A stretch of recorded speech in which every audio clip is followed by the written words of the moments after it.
Good morning. आज का जो टॉपिक है वो क्लास 8 का सबसे फर्स्ट चैप्टर है, बायोलॉजी का चैप्टर है और वो है क्रॉप प्रोडक्शन एंड मैनेजमेंट। मतलब ये कि फसल को कैसे प्रोडक्शन किया जाए, कैसे उगाया जाए ज़्यादा मात्रा में, ऑन द लार्ज स्केल, मतलब ज़्यादा मात्रा में कैसे उगाया जाए और उसका मैनेजमेंट कैसे करना है, उसका रख रखाव देखभाल कैसे करना है। मान लीजिए हमने क्रॉप्स उगा कर रखा है, फसल उगा कर रखा है घरों में या भंडार में या जहाँ अन्नागार होता है जहाँ फसल रखते हैं, और उसमें कीड़े मकोड़े लग गए, चूहे लग गए, फंगस लग गए, तब तो फसल बर्बाद हो गया ना, और हमारा जो मेहनत है वो भी बर्बाद हो जाएगा। इसीलिए फसल उगाने के साथ साथ हमें उसका मैनेजमेंट कैसे करना है, रखना कैसे है, ये भी हमको जानना ज़रूरी है। आज आइए हम इसी चीज़ को पढ़ाने के लिए यहाँ पर आए हुए हैं। मैं आकाश कुमार शर्मा आप सबों का अपने क्लास में स्वागत करता हूँ।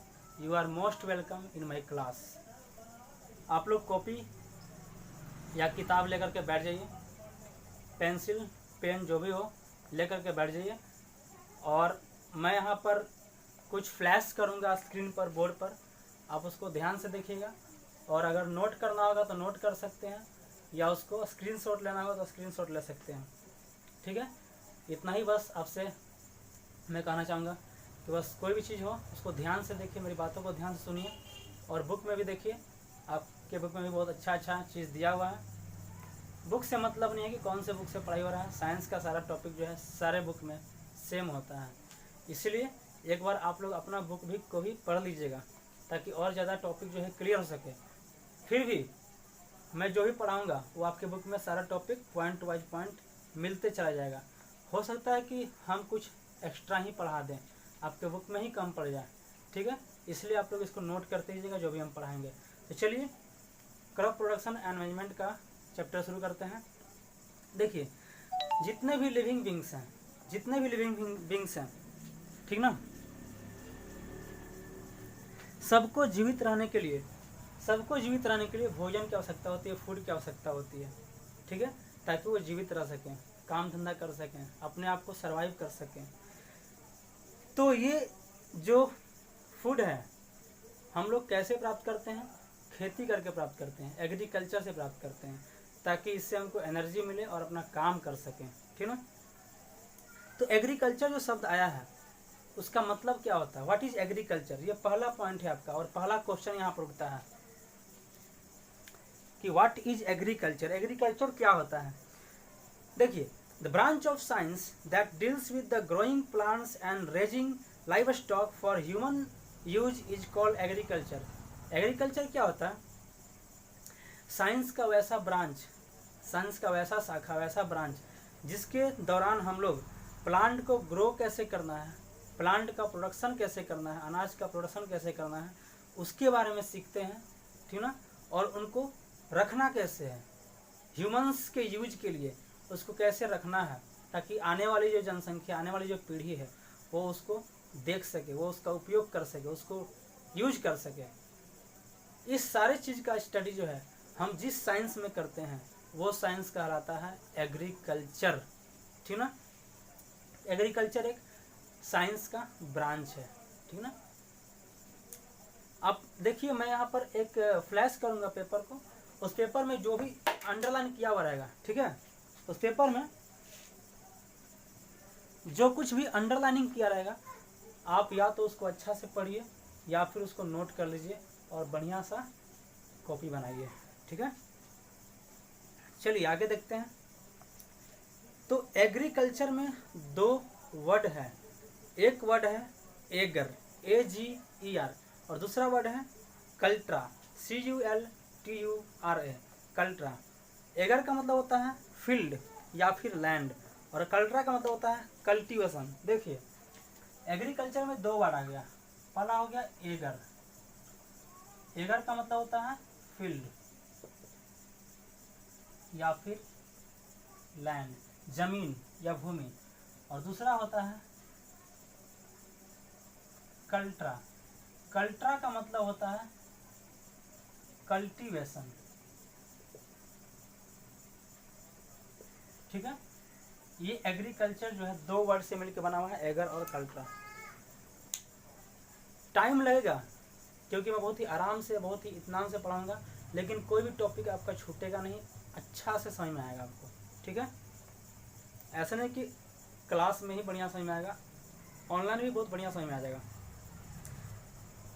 चलिए, पूरा देश जो है ऑनलाइन ही पढ़ाई कर रहा है, तो ऑनलाइन का फ़ायदा उठाना चाहिए। लॉकडाउन भी है और घर में काफ़ी टाइम मिल रहा है, तो आप लोग पढ़ते रहिए, ठीक ना, इधर उधर घूमना नहीं है। When plants of the same kind are grown in the field on a large scale, they are called crops. अब एग्रीकल्चर तो समझ गए, क्रॉप्स क्या होता है। क्रॉप्स का मतलब होता है फसल, ठीक ना, जो हम लोग खेत में उगाते हैं।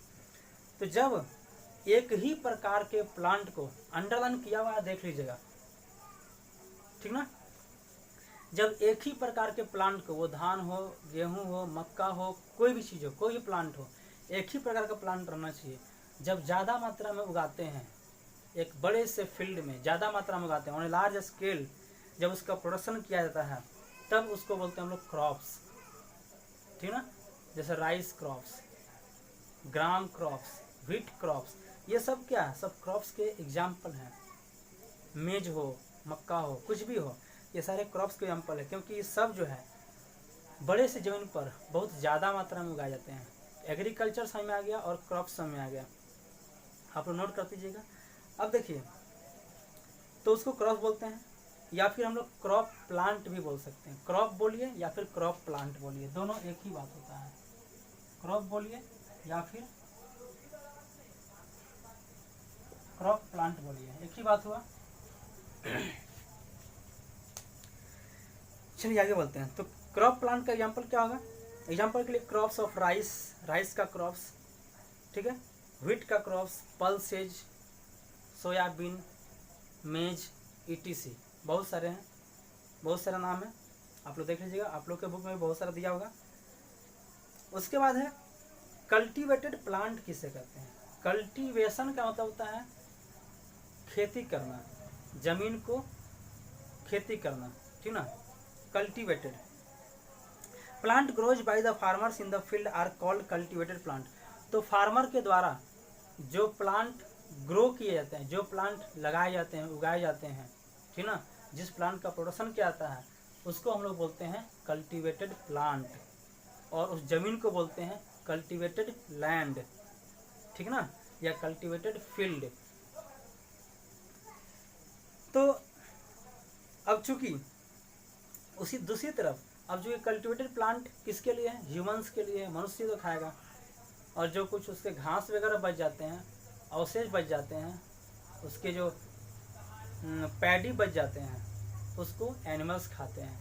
अनाज लेने के बाद जो बाकी सब घास वगैरह बच जाते हैं या पैडी बच जाते हैं, जिसको हम लोग अपने भाषा में बोलते हैं पुआल, पुआल बोलते हैं ना, जैसे घर वगैरह बनता है, तो वो जानवर के खाने के काम में आता है, ठीक ना। तो जानवर्स और ह्यूमंस दोनों उसका फ़ायदा उठाते हैं कल्टीवेटेड प्लांट का। जमीन पर दो तरह के प्लांट होते हैं,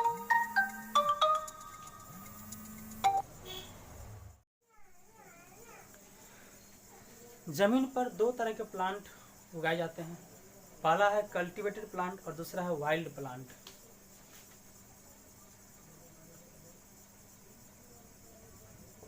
वाइल्ड प्लांट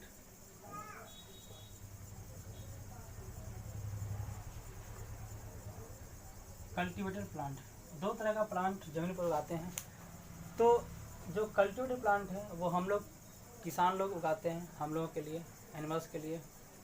लेकिन जो वाइल्ड प्लांट है वो कोई किसान नहीं उगाता है, वो जंगलों में अपने आप उगाते हैं। जंगल, झाड़, ऐसे पेड़ पौधे जिसका मनुष्य इस्तेमाल नहीं करता खाने पीने के लिए, ठीक ना। हाँ, घर बनाने के लिए इस्तेमाल हो सकता है, आग जलाने के लिए इस्तेमाल हो सकता है, ठीक है, या पशु पक्षियों के रहने के लिए अच्छा वो हो सकता है, लेकिन खाने पीने के लिए इस्तेमाल नहीं होता, इसलिए उसको बोलते हैं वाइल्ड प्लांट्स। तो प्लांट दो तरह के हो गए, कल्टीवेटेड प्लांट और वाइल्ड प्लांट्स। अब है, आगे बढ़ते हैं। The product which is obtain from the crops is called produce, या प्रोडक्ट। जो भी प्रोडक्ट, जो भी सामान कल्टीवेशन करने के बाद, खेती करने के बाद मिलता है हमको, जैसे चावल, धान, गेहूँ, जो भी है, जो भी मिलता है, उसको हम लोग बोलते हैं प्रोड्यूस, PRODUCE, प्रोड्यूस बोलते हैं। आप लोग देख लीजिएगा, आपके सामने यहाँ पर दिखाया गया है चार्ट, उसमें सब कुछ दिया हुआ है, ठीक है। उसके बाद तो प्रोड्यूस में क्या क्या हो सकता है। अगर हम ग्रेन्स का बात करेंगे, अनाज का बात करेंगे, तो व्हीट, राइस, मेज, चावल, धान, मक्का। अगर हम फाइबर का बात करेंगे, फाइबर, तो जूट और कॉटन होगा, जैसे कपड़े वगैरह बनते हैं, बोरा बनता है, थैला बनता है। अगर रूट्स का बात करेंगे, जो रूट प्लांट होता है, रूट का मतलब कैरेट हो गया, स्वीट पोटैटो हो गया, ठीक ना। स्टेम्स का अगर बात करेंगे, जिसमें तना का हम लोग इस्तेमाल करते हैं, जैसे पोटैटो क्या है, स्टेम है। जिंजर क्या है, स्टेम है, ठीक ना। कैरेट क्या है, रूट है, ठीक है, ठीक ना। रैबिट क्या है, रूट है। कैरेट, स्वीट पोटैटो क्या है, रूट है। Cross plant can be classified into two types. Cross plant को दो भाग में क्लासिफाई किया गया है। पहला है on the basis of the products obtained, हम लोग उससे कितना ज़्यादा मात्रा में प्रोडक्ट ले रहे हैं, कितना ज़्यादा मात्रा में उससे प्रोडक्शन हो रहा है, उत्पन्न हो रहा है। और दूसरा on the basis of the season, season के आधार पे, मौसम के आधार पे, ऋतु के आधार पे। तो दो तरह का फसल हो गया, क्रॉप्स हो गया। पहला हो गया प्रोडक्शन के आधार पर, on the basis of production, और दूसरा हो गया सीजन के आधार पर, ठीक है। तो हम लोग पढ़ेंगे सबसे पहले crops plant on the basis of product. Product के आधार पर क्रॉप्स प्लांट कितने प्रकार के होते हैं, ठीक ना। देख लीजिएगा, अंडरलाइन किया हुआ है ब्लू कलर में। तो कुछ एग्जाम्पल है। पहला है सीरियल्स और ग्रेन क्रॉप्स, ठीक ना। कैरियल्स और ग्रेन क्रॉप्स में क्या क्या आता है, राइस, व्हीट, मेज, बार्ली, ओट्स आता है।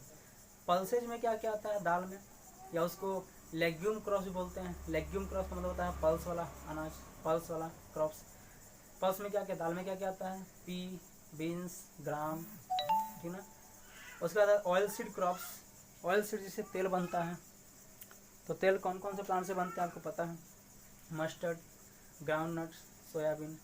फाइबर क्रॉप्स, फाइबर क्रॉप्स में जैसे फाइबर मिलता है, जूट और कॉटन हो गया। रूट क्रॉप्स में जड़ वाला प्लांट, जैसे स्वीट पोटैटो हो गया, कैरेट हो गया। ट्यूबर क्रॉप्स, जिससे ट्यूब निकला होता है, जैसे पोटैटो को देखिएगा, उसमें से ट्यूब निकला होता है, छोटा छोटा। बरसात के मौसम में ट्यूब निकलेगा, उसको हम लोग ज़मीन में अगर गाड़ देते हैं तो एक नया प्लांट निकल जाता है, आप लोग देखे होंगे। और एक होता है टेपियोका। टेपियोका कौन सा प्लांट है, देख लीजिएगा। तो ये सब जो है ट्यूबर क्रॉप्स है, इसमें ट्यूब निकलते हैं, ठीक है। हाँ, एक और है, जिंजर भी है, जिंजर भी है ट्यूबर क्रॉप्स में से ट्यूब्स निकला होता है, ठीक है। अब देखिए अगला जो है crop plant on the basis of the season, season के आधार पर, मौसम के आधार पर, ऋतु के आधार पर फसल कितने प्रकार के होते हैं, ठीक ना। उसको हम लोग क्रॉप सीजन्स भी बोलते हैं। तो पहला जो क्रॉप सीजन है, बहुत ही इंपॉर्टेंट ये चीज़ है, इसको ध्यान से देखिएगा। पहला जो क्रॉप सीजन है हमारे इंडिया में, दो तरह के मेन क्रॉप सीजन, तो मेन बोल रहे हैं हम, वैसे क्रॉप सीजन और भी होते हैं, पर मेन जो है दो तरह के क्रॉप सीजन होते हैं। आपके बुक में भी दिया हुआ, देख लीजिएगा। पहला जो है वो खरीफ सीजन है और दूसरा जो रबी सीजन है, ठीक ना। इसको हम लोग खरीफ क्रॉप्स भी बोलते हैं और रबी क्रॉप्स भी बोलते हैं। तो खरीफ और रबी सीजन, ठीक ना।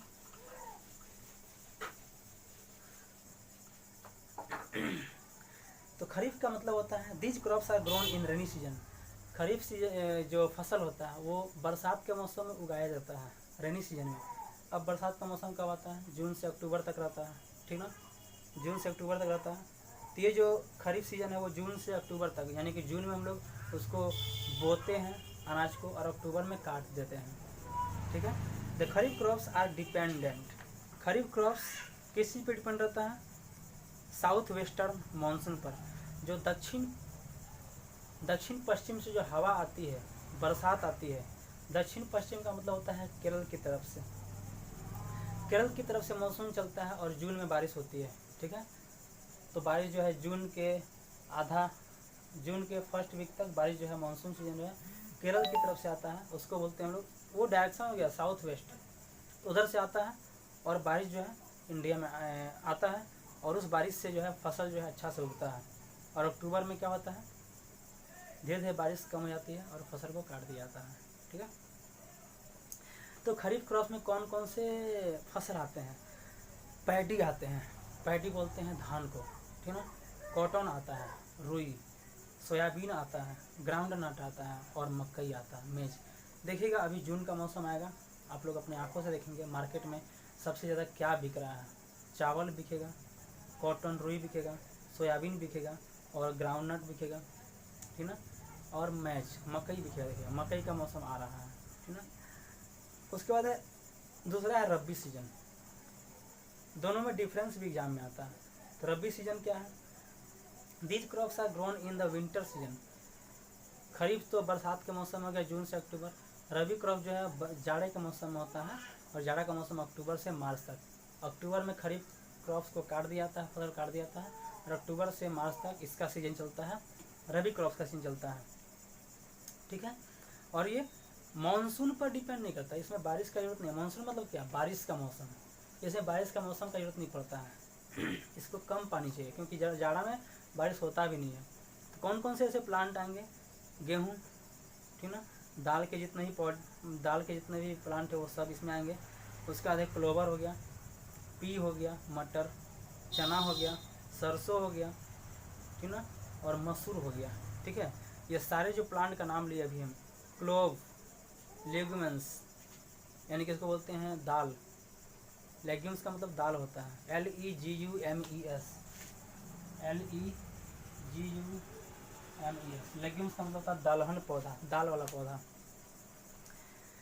पी, ग्राम, मस्टर्ड, लिनसीड,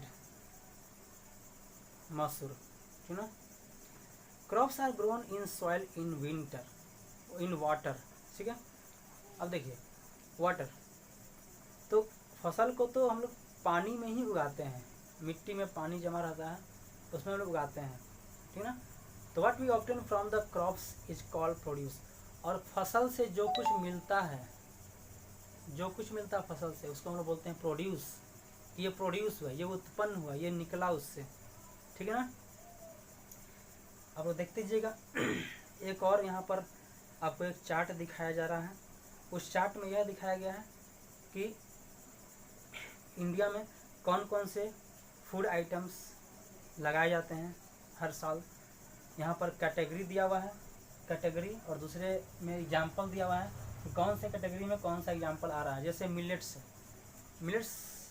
में आता है सोरगुम, रागी, ये सब आप लोग पढ़ लीजिएगा, देख लीजिएगा, ठीक ना।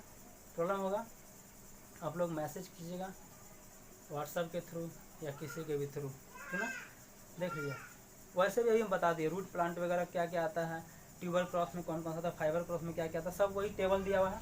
आप लोग टेबल को बढ़िया से देख लीजिए और पढ़ लीजिएगा, ठीक है। अब आते हैं हॉर्टिकल्चर में। हॉर्टिकल्चर का मतलब क्या होता है? Horticulture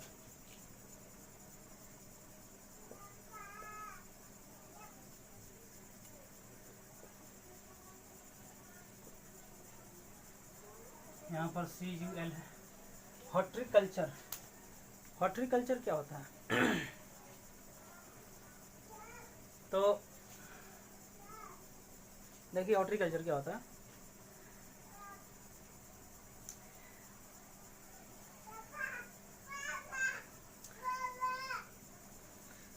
vegetables and fruits are essential item of our diet.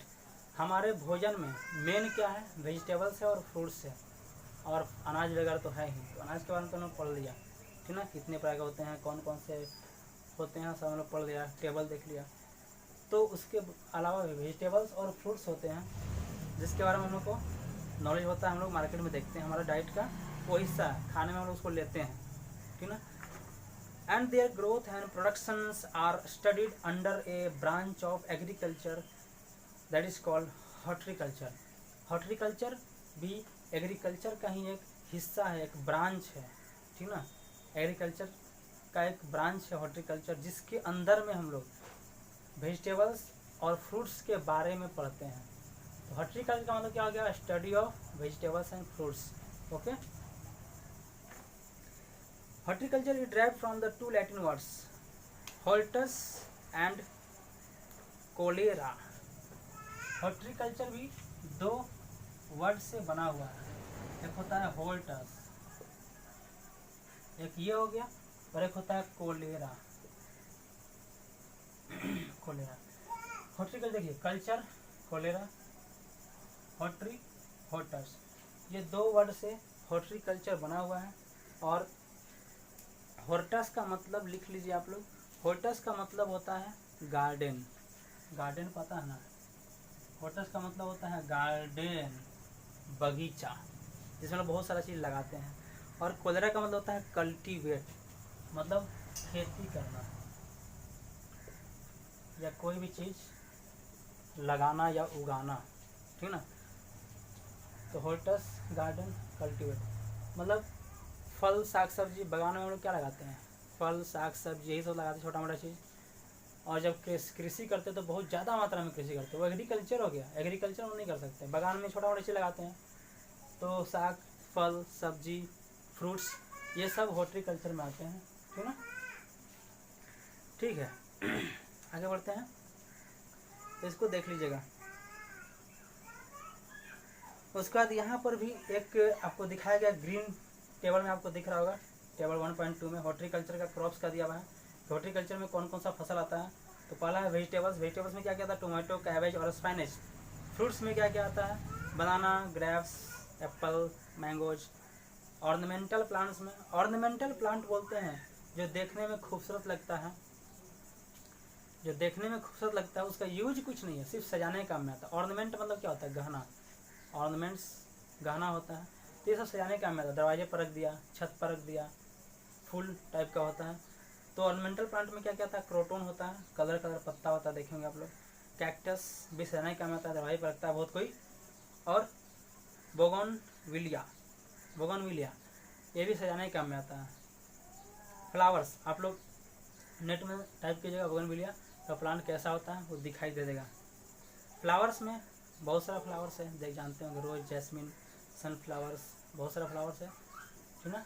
तो ये सब चीज़ जो है ये हॉर्टिकल्चर में आते हैं। ये सब जो भी हम नाम लिए अभी, जो ग्रीन टेबल में दिखाया गया, ये सब बागान में ही लगाने वाला सामान है। तो बागान में जब ज़्यादा मात्रा में इसको लगाते हैं तो हॉर्टिकल्चर कहलाता है, ठीक है। अब देखिए, तो step to improve agricultural produce, तो जो भी हम लोग अनाज उगाते हैं या प्रोडक्शन तैयार करते हैं खेतों में बहुत बड़ा मात्रा में, ज़्यादा मात्रा में, तो उसको इम्प्रूव करने का, उसको और ज़्यादा अच्छा करने का, ज़्यादा प्रोडक्शन हो जाए या सेफ रहे, वो सुरक्षित रहे गोदामों में, उसके लिए कौन कौन सा स्टेप हमको करना चाहिए, कौन कौन सा नियम का पालन करना चाहिए, वो सब हम लोग पढ़ेंगे। तो यहाँ पर देखिएगा, ठीक है ना। अगर आप लोगों को समझ में आ रहा होगा वीडियो तो हमको कमेंट या मैसेज ज़रूर कीजिएगा। मेरा व्हाट्सअप नंबर जो है नीचे फ्लैश हो रहा होगा, आप लोग उसमें ज़रूर कमेंट कीजिएगा, लाइक कीजिएगा, ठीक है। तो चलिए, agriculture involves systematic use of some basic practices called agriculture practices. Agriculture में बहुत सारा सिस्टम इन्वॉल्व है, सिस्टम शामिल है। अगर कोई भी काम सिस्टम से नहीं करेंगे तो हम लोग क्या होंगे, पीछे हो जाएंगे। तो सिस्टम से हर काम करेंगे, वो सिस्टम चाहे जो भी रहे, छोटा रहे या बड़ा सिस्टम रहे, सिस्टम से अगर रहेंगे तो हम लोग हमेशा सक्सेस करेंगे, हमेशा हम लोग को एडवांटेज होगा, फ़ायदा होगा, ठीक ना, और तरक्की करेंगे। तो खेती में भी बहुत सारा सिस्टम का पालन करना पड़ता है ताकि खेती में भी प्रोडक्शन जो है अच्छा से होते रहे, अनाज अच्छा से लगते रहे और हम लोग उसका एडवांटेज लेते रहें, फ़ायदा लेते रहें, ठीक है। तो कुछ बेसिक सा प्रैक्टिस है। तो इस सारे प्रैक्टिस को, जो भी एग्रीकल्चर में जो प्रैक्टिस करते हैं, जो भी हम लोग काम करते हैं, उस प्रैक्टिस को हम लोग बोलते हैं एग्रीकल्चरल प्रैक्टिसेज। क्या बोलते हैं, एग्रीकल्चरल प्रैक्टिसेज। उस कारण से प्लांट को उगाने में, प्लांट को ग्रो करने में जो भी चाहिए होता है, बीज खाद वाटर हल बैल, जो भी चीज़ है, जो भी इम्प्लीमेंट है, जो भी सामान है, जो भी सामग्री है, वो सारे सामग्री इस चीज़ में आ जाते हैं, एग्रीकल्चर प्रैक्टिस के अंदर सारे सामान आ जाते हैं। खेती में जो भी सामान चाहिए सब एग्रीकल्चर प्रैक्टिसेस के अंदर आ जाएंगे, ठीक है ना, क्योंकि उनके बिना हम लोग खेती नहीं कर सकते हैं। खाद के बिना, पानी के बिना, बीज के बिना, कुदाल हो गया, स्पैड, ट्रैक्टर, इन सब के बिना, तो सारे जो है एग्रीकल्चर प्रैक्टिस के अंदर आ जाएंगे, ठीक है। तो पहला पॉइंट है, the cross field should be open so that sunlight and air are abundantly available. Field कैसा रहना चाहिए? बिल्कुल खुला हुआ, घेरा हुआ नहीं होना चाहिए। घेरना है तो उसको टाट से या वायर से घेरना चाहिए, ठीक ना। अगर बड़ी बड़ी दीवारों से घेर देंगे तो उसमें का पानी जो है निकल भी नहीं पाएगा, और अनाज बरसात के मौसम में पानी भरने के बाद अनाज जो है सड़ जाएगा। तो फील्ड जो है बिल्कुल खुला रहना चाहिए, ठीक है। The field should B, field इसलिए खुला रहना चाहिए, ऊपर से छत भी नहीं रहना चाहिए। अगर चाहेंगे घर के अंदर खेती करना तो हो पाएगा नहीं, क्योंकि सनलाइट तो आएगा ही नहीं, धूप आएगा नहीं, पानी होगा नहीं, तो खेती कहाँ से होगा? उसको भी तो सनलाइट चाहिए, क्योंकि sunlight is the ultimate source of energy. Sun जो है बहुत ज़्यादा मात्रा में एनर्जी देता है हर चीज़ को। वो प्लांट को देता है, प्लांट से हम लोग ले लेते हैं, ठीक है। तो एग्रीकल्चर में बहुत सारा स्टेप है। पहला स्टेप तो हमने बोल दिया। पहला क्या होना चाहिए? फील्ड जो है पूरा ओपन रहना चाहिए, खुला रहना चाहिए, ठीक ना। The field should be protected from the animals and tree passers और जानवरों से। ट्री पासर्स का मतलब होता है चील, कौआ, है ना, पक्षी वगैरह या चूहा वगैरह हो गया जो खेतों को बर्बाद कर देते हैं। और एनिमल्स से भी सुरक्षा करना चाहिए खेतों को। ऐसा नहीं कि हमने खेती उगा दिया, फसल उगा दिया और मेरा काम ख़त्म। काम तो वहाँ से ही शुरू होता है, ठीक है। The soil should be loosened and ploughed before sowing. और बीज को गाड़ने के पहले मिट्टी को लूज कर लेना चाहिए। देखिए ये बहुत ही इम्पोर्टेंट पॉइंट है।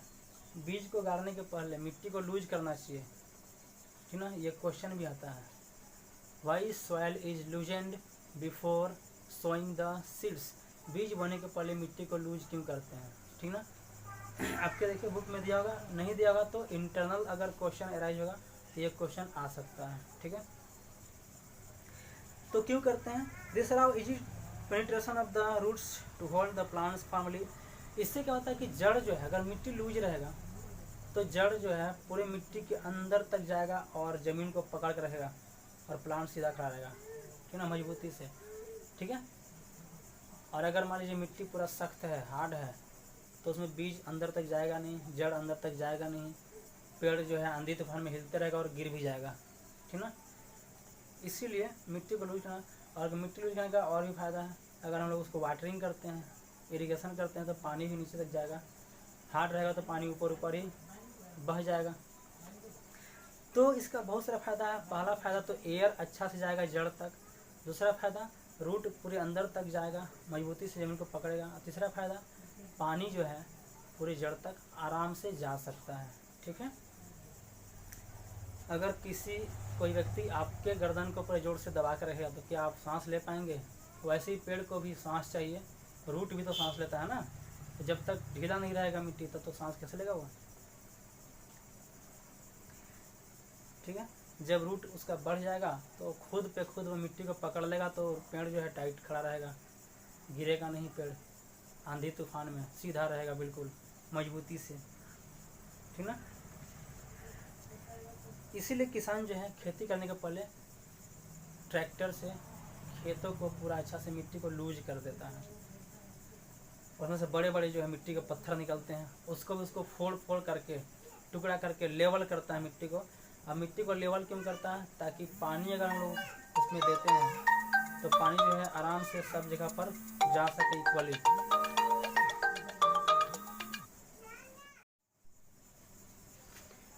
उसके बाद जो है नेक्स्ट पॉइंट है, तो मिट्टी तो लूज हो गया। The right amount of water should be available for the proper growth of plant.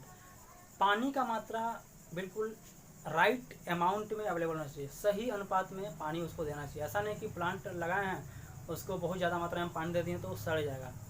जितना उसको चाहिए होता है, जो जिस तरह का प्लांट है उसी टाइप का उसको पानी देना चाहिए, ठीक ना।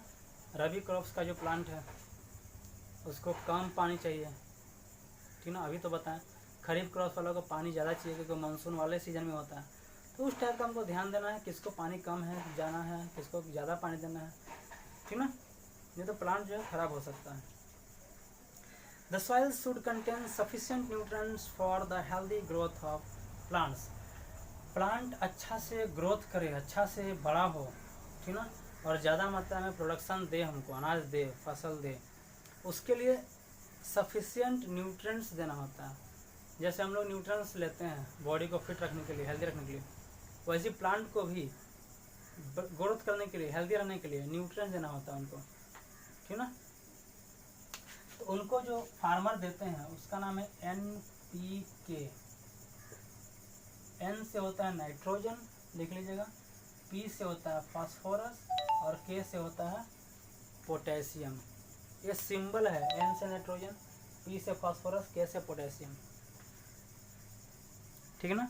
सिंबल आप लोग को हम याद करवाए थे 20 तक, वही सिंबल है। तो ये 3 चीज़ जो है देते हैं ताकि प्लांट जो है, और भी बहुत कुछ देते हैं, जैसे खाद वगैरह हो गया, ठीक ना, मैन्यूर देते हैं, फर्टिलाइजर्स देते हैं, जिससे प्लांट जो है ग्रोथ अच्छा से करता है। तो इसका न्यूट्रिएंट्स यही होता है। अगला पॉइंट है 6 पॉइंट में, unwanted plant such as weeds. खेतों में देखिएगा, खेती करने के दौरान कुछ दिनों के बाद, 1 महीने के बाद, उसमें से घास या अलग झाड़ियाँ होने लगती है, जिसको हम लोग नहीं चाहते हैं, जिसको हम लोग लगाते नहीं, वो खुद पर जो है उग जाते हैं, निकल आते हैं खेतों में। तो वो क्या करते हैं, जो भी हम लोग उसमें पानी देते हैं या खाद देते हैं या सन से जो लाइट आ रहा है वही उसको एब्जॉर्ब कर लेते हैं, और जो मेन प्लांट है उसको वो नहीं मिल पाता है। तो प्लांट क्या होता है, अच्छा से ग्रोथ नहीं कर पाता है। इस कारण से क्या होता है कि उसको खेतों से हमको उखाड़ करके फेंकना रहता है, उसको हाथों से ही उखाड़ाता है। हाथ से इसलिए उखाड़ते हैं क्योंकि अगर हम मशीन का इस्तेमाल करेंगे, कुदाल का इस्तेमाल करेंगे, तो हम जो प्लांट लगाए हैं उसको भी असर कर सकता है, कट सकता है वो। इसलिए बहुत ही आराम से खेतों में जा करके उसको जो भी वीड्स वगैरह लगा हुआ है, उग गए हैं, उसको हमको हाथ से उखाड़ करके उसको साइड में फेंक देना चाहिए या मवेशियों को खिला देना चाहिए, ठीक है। तो इतना ध्यान तो देना पड़ता है, समझ गया। To increase the food productions, we can sow good quality of seeds and improve the method of sowing. फसल ज़्यादा मात्रा में हो और अच्छा से हो, हेल्दी फूड हो, हेल्दी क्रॉप्स हो, इसके लिए क्या करना चाहिए कि हमको अच्छा बीज, अच्छा क्वालिटी का बीज लगाना चाहिए खेतों में। अगर इतना मेहनत कर रहे हैं, ठीक ना, और बीज बहुत ही लोवेस्ट क्वालिटी का हो, ख़राब क्वालिटी का हो, तो फसल अच्छा कहाँ से होगा, तो मेहनत तो बेकार हो गया, हमारा सारा मेहनत जो है वो पानी में चला जाएगा। इसीलिए बीज लगाने के पहले उसको पहले चेक करना चाहिए कि वो बीज अच्छा है या ख़राब है। चेक करने का तरीका ये है कि बाल्टी में, प्लास्टिक का बाल्टी या कोई बाल्टी में पानी भर देंगे। पानी भरने के बाद जो बीज हम लोग मार्केट से लेकर के आए हैं उसको उसमें डाल देंगे, तो जो बीज नीचे डूब जाएंगे वो अच्छे बीज हैं, हेल्दी बीज हैं, एक उसके अंदर सॉलिड है, ठीक ना, जान है। और जो बीज तैरते हुए रहेंगे उसमें हवा है, कुछ उसमें है ही नहीं, तो उसको हटा देते हैं छान करके ऊपर से, और जो अच्छा बीज है वो हम लोग खेतों में जा करके यूज करते हैं। तो ये चेक करने का तरीका है, ठीक है। बहुत सारे किसान इस्तेमाल करते हैं इस तरीके का, और आप लोग भी सीख लीजिए। एग्रीकल्चर प्रैक्टिसेज और टास्क। अब आते हैं हम लोग नेक्स्ट, जो मेन पॉइंट है वो एग्रीकल्चर प्रैक्टिसेज एंड टास्क। कौन कौन सा हम लोग खेती में प्रैक्टिस करते हैं, कौन कौन सा काम करते हैं, स्टेप बाय स्टेप हम लोग पढ़ेंगे अच्छे से। देखिए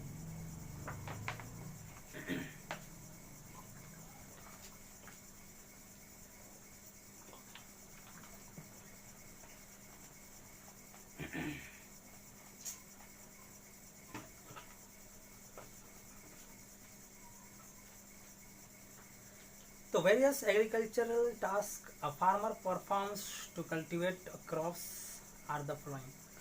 फार्मर जो है जब भी क्रॉप्स को कल्टिवेट करता है, लगाता है, उगाता है, तो वो बहुत सारा टास्क जो है वो पूरा करता है, बहुत सारा प्रोसेस करता है वो। यहाँ पर टोटल 10 प्रोसेस दिए गए हैं, देख लीजिए। एग्रीकल्चर प्रैक्टिस में 10 स्टेप दिए गए हैं, आपके बुक में भी देख लीजिएगा कितने स्टेप हैं। और यहाँ पर ध्यान दीजिएगा बोर्ड में, यहाँ पर जो स्क्रीन पर दिखाया जा रहा है सोइंग ऑफ सीड्स, ठीक है। सबसे पहले क्या है, प्रिपेयरिंग ऑफ सॉइल। पहले तो मिट्टी को तैयार किया जाता है, लूज किया जाता है, लेवलिंग किया जाता है, ठीक है। हम लोग अभी सिर्फ ये पढ़ लेते हैं कितने सारे स्टेप हैं, फिर प्रत्येक स्टेप को हम लोग नेक्स्ट क्लास में अच्छे से पढ़ेंगे, ठीक ना।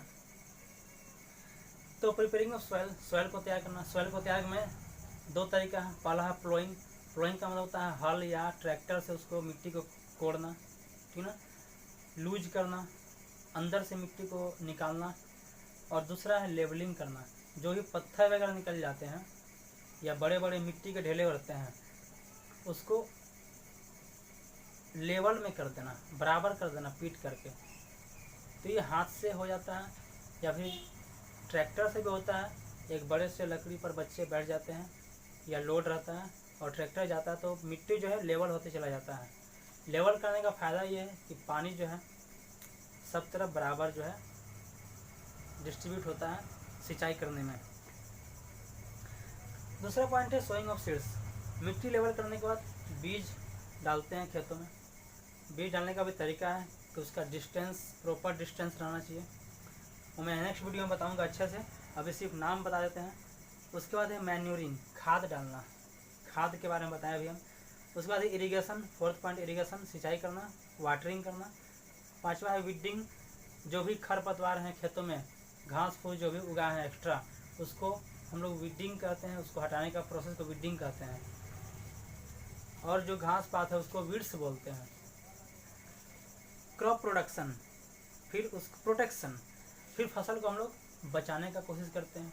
तो खेतों में देखे होंगे ऐसे आदमी को ऐसे लगा दिया जाता है बांस के सहारे, टोपी पहना दिया जाता है, गंदा कपड़ा पहन के। उससे क्या होता है, जितने भी जानवर वगैरह हैं या कौवा चिल कौवे, उसको देख करके समझते हैं कि सही का आदमी है और वो खेतों में नहीं आता। हार्वेस्टिंग, फिर उसका फसल का कटाई करना। हार्वेस्टिंग में होता है फसल की कटाई करना, ठीक ना। थ्रेसिंग एंड विनोइंग, फिर जो थ्रेसिंग का मतलब होता है फसल में जो धान होते हैं, धान के अंदर चावल होता है, तो धान के छिलके को हटाना, अलग करना, वो प्रोसेस होता है थ्रेसिंग। या विनोइंग, विनोइंग मतलब होता है हवा में अगर हम लोग उसको ऐसे ऐसे गिराते हैं तो हवा का जो प्रेशर होता है, बहाव होता है, वो धान के छिलके को दूर फेंकता है और अनाज जो है नीचे वहीं पर गिर जाता है। तो ऐसे दोनों अलग अलग हो जाते हैं। उसके बाद है स्टोरेज। तो फसल या अनाज मिलने के बाद उसको सही तरीके से कैसे रखना है ताकि वो सुरक्षित रहे, इसको बोलते हैं हम लोग स्टोरेज। तो जितना भी हम लोग 10 प्रोसेस, 10 स्टेप बताए हैं उसके बारे में कल अच्छे से पढ़ेंगे, एक्सप्लेन से पढ़ेंगे। आज के लिए इतना ही। Thank you.